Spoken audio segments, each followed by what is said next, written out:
And I was speaking to you on Wednesday night. I was talking to Ollie and Sai, obviously on Wednesday night as well. A lot of the talk started to come out, and this is something that Ollie predicted weeks ago. Was Sai saying Travon Walker is very likely to go number one, and he did go number one to the Jags. Jeff, Georgia prospect going to the Jaguars. We were talking on Wednesday night, and if we sort of focus on that first pick first off, were you convinced that he was going to go number one, or did you think in the end that maybe Hutchinson would have went, or it sort of just changed the last few days, didn't it? And that whole focus really went towards Walker. Yeah, it was really interesting, and this is really something that the fans, I think, can grab onto, and as you recognize how the process works, because a lot of times, what we as fans see is the end result. We don't see how this all comes to be. And Ollie and Sai did a great job of breaking the draft down all year. And what happened was, at the end of the season, when the football games were all done being played, there was 100% consensus that it would be Aiden Hutchinson would be the first player picked. How could you not, right? The quarterback pool was weak. He was beyond a doubt the best defensive player in the draft. Most productive defensive player. 14 and a half sacks. Finished second in the Heisman Trophy ballot. That's incredibly hard for a defensive lineman to finish that high. So that's the recognition of the production that he had while he was at Michigan.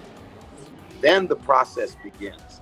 And what you have to understand is these guys are evaluated in a lot of different things, not just their tape, but at the combine, they're weighed, measured, every conceivable and sometimes some irrational tests are given to these guys to try and figure out which ones have the most, what we call upside, or the potential, the ceiling as a player.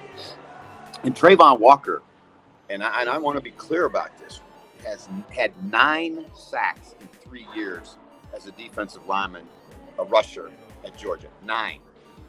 Aiden Hutchinson had 14 and a half in one season. All right. So there's no comparison between the two players production-wise. However, traits, you're going to hear this word a lot when we talk today. Traits. Okay. Walker at well over 270 pounds, runs 4.5. He runs like a receiver, right? So what happens is immediately the football guys say, oh my God, he'll be unblockable in the National Football League. But the fact of the matter is, and I hope the kid develops, I really hope he develops into what he's capable of being, physically capable of being. But the reality of it is, your film is your resume. And the coaches at Georgia are not stupid guys, right? And I heard this, David Carr made a great point the other night, right? He said, do you think they didn't want him to get to the quarterback at Georgia? I mean, it's like, come on, right?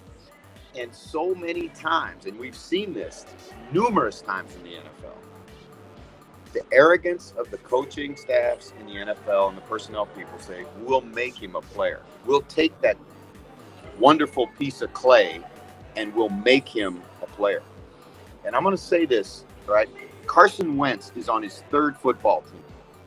3rd, right? After being drafted in the 1st round, right? Why was he drafted in the 1st round? Because he was big, he was athletic, he had a great arm, all of the attributes, the traits, right, that said he should be able to develop into an incredible NFL quarterback, a franchise quarterback. He's failed in Philadelphia, he's failed in Indianapolis, now he's in Washington, right? And this is in less than 5 years as a professional football player. There have been 2 coaching staffs that have failed to make him what his traits say he should be. I think personally, it's incredibly risky for a team like Jacksonville that needs football players, right? Not testers, football players, to turn that franchise around. It's a huge gamble by Jacksonville. I love that. There's the title of this YouTube video. It's a huge gamble. No, look, I liked it, and when we started seeing, so someone tweeted out, I can't remember who it was, on Wednesday night saying, per source, Jacksonville are locked in on Travon Walker, and I was like, no, they're going to go Hutchinson. But the thing about Walker is obviously in that what'll probably go down in history, that Georgia Bulldogs defense, Jeff. Like, he really still needs to develop his sequencing plan as a pass rusher. He's not the finished product. I mean, look, nobody in the draft is, yeah, but there is still a good bit of work to do for him there. How do you think he's going to get on maybe this season with Jacksonville? Because the Jaguars, look, every team wants to go 16, 17 and 0 now with the extra week, but they could be looking at a similar, maybe not similar pick next year in the first 5 picks, but they could be looking at drafting highly again next year. And for him, what would be a successful season, do you think, trying to embed himself into this team? Well, I think he's going to have to play, right? Because they drafted him as the first player picked in the draft, right? Michael, I know this for a fact. There was division in the building in Jacksonville about this pick. There was concern that if they took an edge player first, whether it was Hutchinson or whether it was Travon Walker or whether it was Kayvon Thibodeau or any of the edge players, and he failed, right? There's exposure as an edge player that there isn't as, say, an offensive lineman. So there was some consensus in the building to go to Ekwonu, who is the tackle out of NC State, and then they could, if he couldn't play tackle, you could slide him into guard, and he could play guard for you. If you draft an edge player with the first pick, and he fails, you can't hide him. There's no place for him to go, right? So that's why there was some concern in the building in Jacksonville about taking an edge player first. And it kind of was really interesting because Daniel Jeremiah, who I think is the most well-respected draft evaluator in the business, right? Was a scout for a number of years. He had Hutchinson as his top player.